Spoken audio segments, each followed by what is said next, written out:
பின்பு சமாரியன் ஒருவன் பிரயாணமாய் வருகையில் அவனை கண்டு மனதுருகி. பாருங்க, யாருக்கு மனசு உருகுச்சா? சமாரியன்.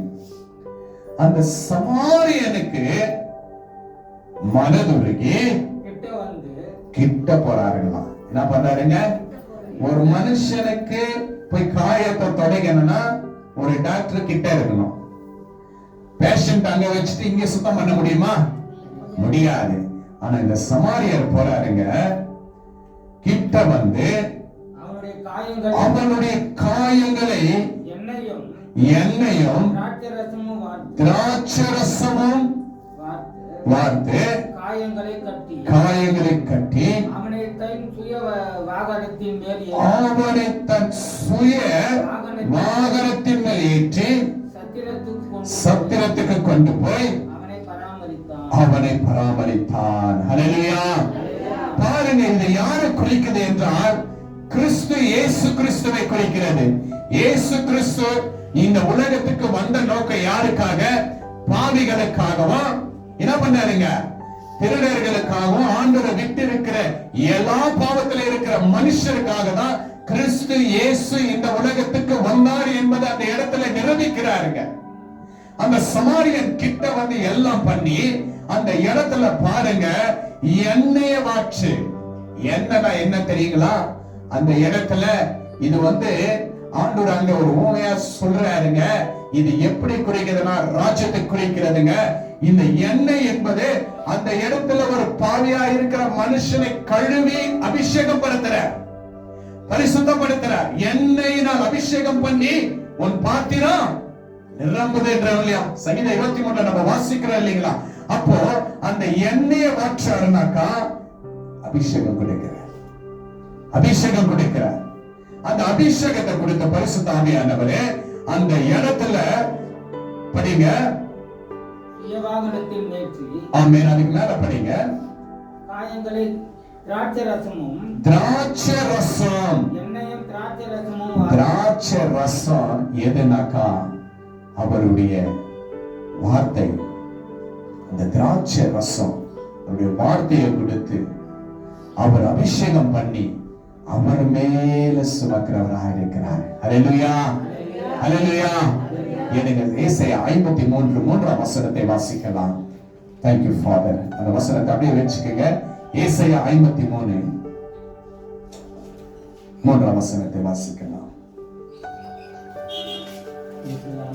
53:3 வாசிக்கலாம்.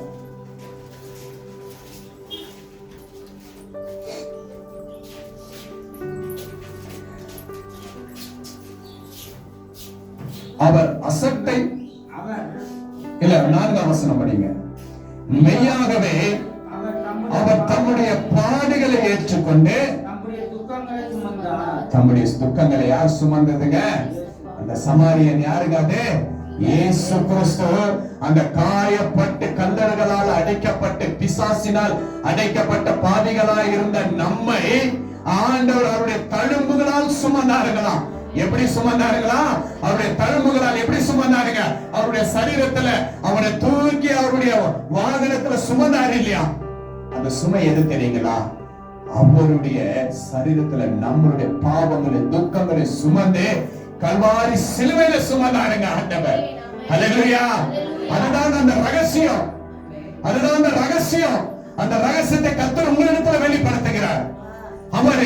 அவனை அந்த வசனத்தை படிக்கிறதுக்கு அதை வைத்துக் கொள்ளுங்க அப்படியே. பின்பு சமாரியன் ஒருவன் பிரயாணமாய் வருகையில் அவனை கண்டு மனதுருகினார். நம்ம பாவியாயிருந்தோம் இல்லையா? நம்ம பாவியாயிருந்தோம்.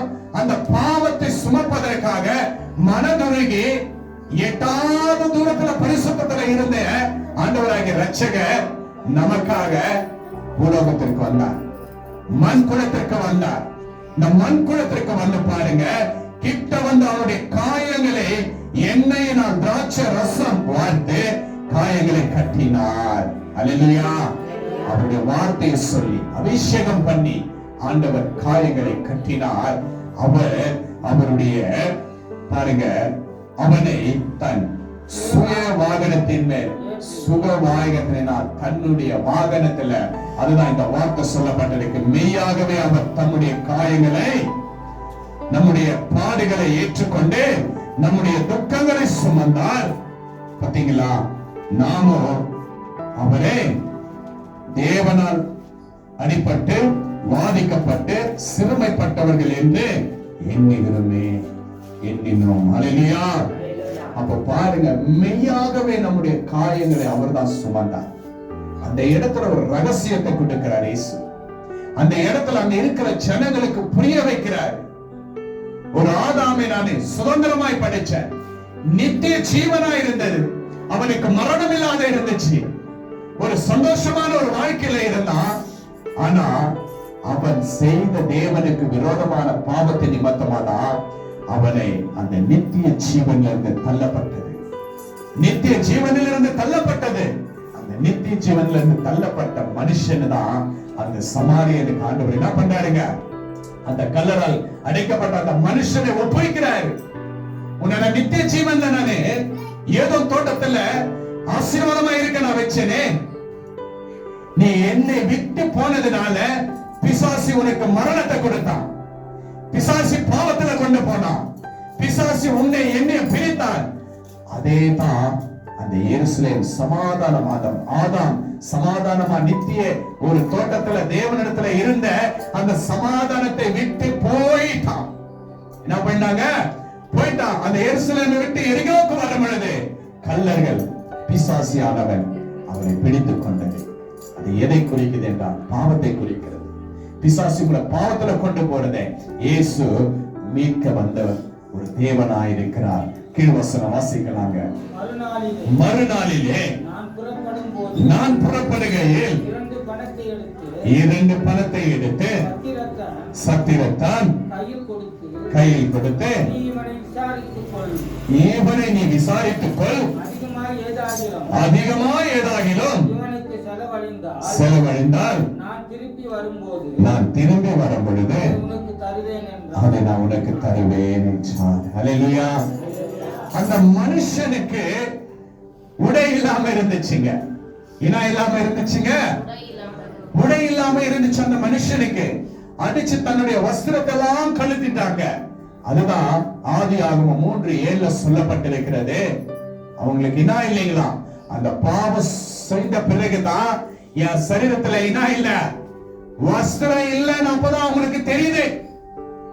ஆண்டவர் எந்த இடத்துல அந்த இடத்தை வைக்கிறார் பாத்தீங்களா? ஒவ்வொரு வசனத்துக்கும் கர்த்தர் ஜோடி வைத்திருப்பார். அந்த பழைய பாடு நிழல நிஜமாய் வந்ததுல ஆண்டவராகிய இரட்சகர் இயேசு கிறிஸ்து. இது ரகசியமான செய்திமா, இது ரட்சிப்பின் செய்தி, இது ஆழங்களத்துல இருக்கிற செய்தி.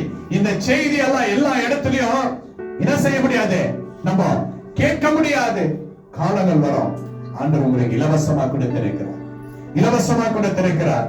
அப்ப பாருங்க, ஆண்டவருடைய வார்த்தை சொல்லப்பட்டிருக்கிறது. அவருடைய காயங்களால் நம்ம என்ன பண்ணாருங்களா? சுகமாக்கினார். மத்தேயு 8ஆம் அதிகாரம் 17ஆம் வசனத்தை வாசிக்கலாம். Matthew chapter 8:17. அவர் தாமே தம்முடைய பலவீனங்களை ஏற்றுக்கொண்டு நம்முடைய நோய்களை சுமந்தார் என்று ஏசாயா தீர்க்கதரிசியால் உரைக்கப்பட்டது நிறைவேறும்படி இப்படி நடந்தது. அவர் நம்ம என்ன பண்ணாருங்களா? அந்த பாடுபட்டு விழுந்து கல்லர்களால் அடிக்கப்பட்டு இருந்த ஆசாரியனோ சுகமாக்கல, ஆசாரியனாலே அவனால முடியல, ஆசாரியன் பார்க்காத போயிட்டான். லேவியன் வந்தான், அவனும் பார்க்காத போயிட்டான். ஆனா ஒரு சமாரியன் வந்தான், என்ன பண்ணாருங்க?